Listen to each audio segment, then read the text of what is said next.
நம்ம தமிழ்நாட்டில் இந்த போலீஸ் சைபர் கிரைம் டிபார்ட்மெண்ட் எல்லாம் இருக்காங்களா இல்லையா, இல்லை இவங்கள மாதிரி ஆளுக கண்ணில் படுறாங்களா இல்லையா? சில ஈனப்பயில கொலை மிரட்டல் விட்டுக்கிட்டு இருக்காங்க, கெட்ட கெட்ட வார்த்தையெல்லாம் பேசிட்டு இருக்காங்க, ஆபாசமா பேசுறாங்க. அவங்கெல்லாம் போலீஸ் கண்ணில் படுறாங்களா என்னன்னு தெரிய மாட்டாங்க, இல்ல பட்டும் அதை கண்டுக்கிறாம இருக்காங்களான்றது தெரிய மாட்டேங்குது. உதாரணத்துக்கு இந்த கிழட்டு பையன் இவன் பேசுறத மட்டும் ஒரு தடவை கேளுங்க. பத்தினி வேஷம் போடுற பெண்களை எனக்கு பிடிக்காது. யாரு பத்தினி வேஷம் போடுறா?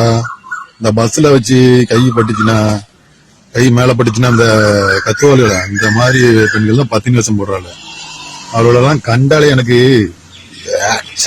கிழட்டு கபோதி என்னதான்டா சொல்ல வர்ற? இந்த ஈனப்பிறவி சொன்னதை கேட்டீங்களா? அதாவது இந்த பஸ்ல வச்சு பெண்களுக்கு நடக்கும் தெரியுமா அந்த பாலியல் அத்துமீறல். அதாவது இவன மாதிரி காம கொடூரங்க பஸ்ல ஏறி பொண்ணுங்களை அங்க தொடுறது இங்க தொடுறது, இந்த பஸ்ல போற பெண்கள் அப்படி அவங்க தொட்டு அந்த பெண்களை வந்து பாலியல் அத்துமீறல் செய்யும் போது அந்த பெண்கள் வந்து அவங்களுக்கு எதிராக ஏதாச்சும் பண்ணா அவங்க வந்து பத்தினி வேஷம் போடுறவங்க அவங்களெல்லாம் இந்த பரதேசி நாய்க்கு பிடிக்கும். ஆமா உனக்கு எப்படி பிடிக்கும்? நீ தானே இந்த மாதிரி ஏறி ஏறி தடவை தெரிஞ்சிருப்ப. எனக்கு தெரிஞ்சு இந்த நாய் தான் பஸ்ஸா ஏறி பெண்கள்கிட்ட பாலியல் அத்துமீறல் செஞ்சிருப்பேன். ஏதாச்சும் ஒரு பொண்ணு நல்லா தர்மடி வாங்கி கொடுத்துருக்கும் பப்ளிக் நல்லா வாங்கின காட்டத்தில் வந்து கதறிட்டு இருக்கான்னு நினைக்கிறேன். காம கொடூரன். ஏன் கன்ஃபார்மா சொல்றேன்னா இந்த தனி ஒருவன் தம்பி வந்து இந்த வீடியோவை போட்டிருந்தாப்புல, போட்டதுக்கு கீழே இவனோட ஐடி வந்து மென்ஷன் பண்ணியிருந்தாங்க. நான் அந்த ஐடிக்குள்ள போய் செக் பண்றேன். பச்சையா ஆபாசமா வீடியோ போட்டிருக்காங்க. ஆபாசமான பெண்களோட புகைப்படம் இது எல்லாத்தையும் போட்டு வச்சிருக்கேன். அவன் ஐடி பூரா அப்படிதான் ரொம்ப கேவலமா பேசி வச்சிருக்கான். அவன் ஐடியில் உள்ள டெஸ்கிரிப்ஷன்லேயே போட்டிருந்திருக்கேன், ஒழுக்கமாக பேசும் எந்த ஆண்களையும் பெண்களையும் எனக்கு பிடிக்காதுன்னு போட்டிருக்கேன். மறுபடியும் கேட்கிறேன், இந்த சைபர் கிரைம்ன்ற ஒரு டிபார்ட்மெண்ட் தமிழ்நாட்டில் இருக்கா இல்லையா?